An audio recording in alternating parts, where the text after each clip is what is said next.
Millennium Development Goal number 2 talks about achieving universal primary education by 2015. We take a look at the state of community schools in Twapia, Kabushi and Chipulukusu townships of Ndola. This is Bethel Community School in Kabushi Extension. At the time of filming, parents and teachers were in a meeting to look at how they could improve standards at the learning institution. This school, which consists of one large room, is partitioned into 4 mini classrooms and has 240 pupils. Parents previously used to contribute 6,000 kwacha per term, but have stopped, claiming they cannot afford. The school, established by Bethel Christian Assemblies, does not support the school in any way. This is according to head teacher Aaron Mumba, seen here demonstrating how they secure the building. At Little Angels Community School, the institution runs nursery classes up to grade 7. There is no running water, although the school is connected to Kafubu water and sewerage. Head teacher Mwelwa says pupils are asked to bring their own water. We are connected to Kafubu water, but because I don't know if it is the pipes or what, we've been having problems. So how we are surviving, we just taught children to come with at least 2.5 liters of water. That is the water the child will use during that period is at school for drinking or other things like washing hands. There are only 2 dugout toilets to cater for the 9 teachers and 413 pupils. We were told that some parents cannot afford to pay the 10,000 kwacha contributions per term. Morning Glow in Chipulukusu is lucky to be receiving support from Northrise University within Ndola. Pupils are provided with nutrition, clothes, uniforms and other school requisites. Head teacher Pastor Emil Mukuka talks about other challenges. We have 3 trained teachers from government colleges, and we've been fighting with the government to confirm those teachers in this school, so that the government can take over the payment of their salaries, and that way it will be a big relief to us, because as a community school we have very little means of raising salaries for the teachers, and the teachers' salaries is the biggest challenge to many other community schools. Eagle's Wings in Twapia is what it is because of some good Samaritans in Australia. Most pupils here are former street kids. I came from Nkwazi and I'm in grade 6. I like school very much because I want to educate so that I can help my family. We are a family of 7. I used to live in the streets, and the social welfare knew me, so they found me in the streets and they took me here. So that's how I found myself here. The school has grades 1 to 6 with 164 pupils. Apart from the overseas sponsorship, the school has developed local initiatives to sustain its operations.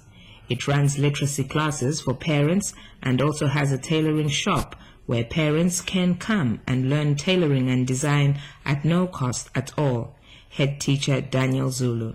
We're very grateful to the Ministry of Education through the Ndola Daves that we have received 3 teachers, and that is good because it has helped us to maintain the quality of education. In the past, the teachers used to leave once they're hired, and we had to start scouting for other teachers to come, and that compromised on the quality. But we're grateful now that the Ministry of Education is sending us qualified teachers. Last year, the amount of $60,000 was raised through a bike ride and just going through churches and companies in Australia. And for stage 4, we are targeting close to $100,000 because we want to go up to high school. This is Kwacha Good Morning Zambia. Stay tuned for more on this subject. That was an interesting report there of community schools in Ndola done by Anna Kabe. We're now joined in the studio by Mr. Lawrence Tenfoy, who's the national facilitator at Micah Challenge, and he's going to be talking about the state of community schools with Anne. Thank you very much, Rose. Mr. Temfo, I'd like to welcome you to Kwacha Good Morning Zambia. Yeah, we definitely facing a very big challenge in the community schools, but they're doing a commendable job. You would love to know that up to 25% of primary school students in Ndola are attending those very schools we are looking at. So it's quite a very, very big challenge. Like you have rightly said, most of those schools are being supported with resources from overseas, but there are many that have literally no resources. I know of a school in Ndola where parents are asked to pay 1,000 kwacha per month. They can't afford it. But this school has 600 children, and it has no teacher who's qualified by government standards. But I tell you, those people are doing the work by God's grace, because at the end of the day, you still have grade 7 passing. I know of a school where 26 children sat for grade 7, 25 went into grade 8. This is from a community school? Yes. Who initiates the setting up of community schools? Mostly it's the communities themselves. They come up together, and sometimes churches see the burden. You see, most of the children in community schools are those who can't afford to buy uniform to go into government school. There are those who cannot afford PTA fees to go into a government school. And most of them are either orphans or vulnerable children, as you heard from one of those children.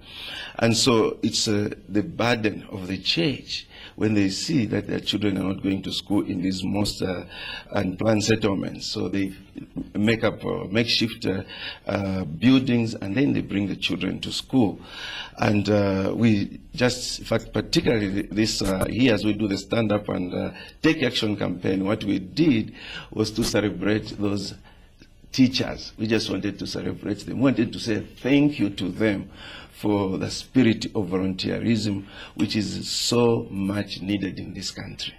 Yeah. Tell us about the action that you are going to take, and do you think that we shall attain the universal primary education for all by 2015? We only have a few more years to go. Yeah, there are hopes that we might reach the Millennium Development Goals, particularly in education. The challenge is the quality education, like you saw, the sanitation, the water stewardship. Those children you saw there are also made in the image of God. They are children whom God created in his image. Why should one set of children enjoy and another set of children in the same country doesn't even know why they're in that state? I'm telling you, if we refuse to care for those children, we are bringing a curse on a nation. Particularly the 2008 report from the government, there is likelihood when the government has done a commendable job in really releasing and seeing that education is met. But they need to do more in addressing issues in community schools. Tell us about what your organization is doing in order to change the status quo.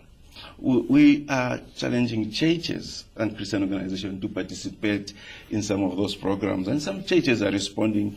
They're providing school books, they're providing boreholes, and we are bringing also awareness to the business community. I think we face a very big challenge in Zambia, where our people who live in the low-density areas rarely know what is happening on the other side of the corner. It is so sad, Sister Anne, that those people can talk about money coming from Australia, USA. They cannot talk about our own Zambian participating in those programs. Where are we? Where is our heartbeat for this nation? So that's the challenge we're bringing to the community, the people with resources. That yes, you received free education from Dr. Kaunda. It's time to plow back. To plow back. We need to learn to plow back. Okay. If the nation is going to move forward. Okay. Thank you very much, Mr. Tempo, for making an appearance on Kwacha Good Morning Zambia. Thank you. Thank you very much. We see that you're very passionate about those issues. Okay, this is Kwacha Good Morning Zambia. We've just been talking to the national facilitator at Micah Challenge in Ndola, Mr. Lawrence Temfwe, and the program moves on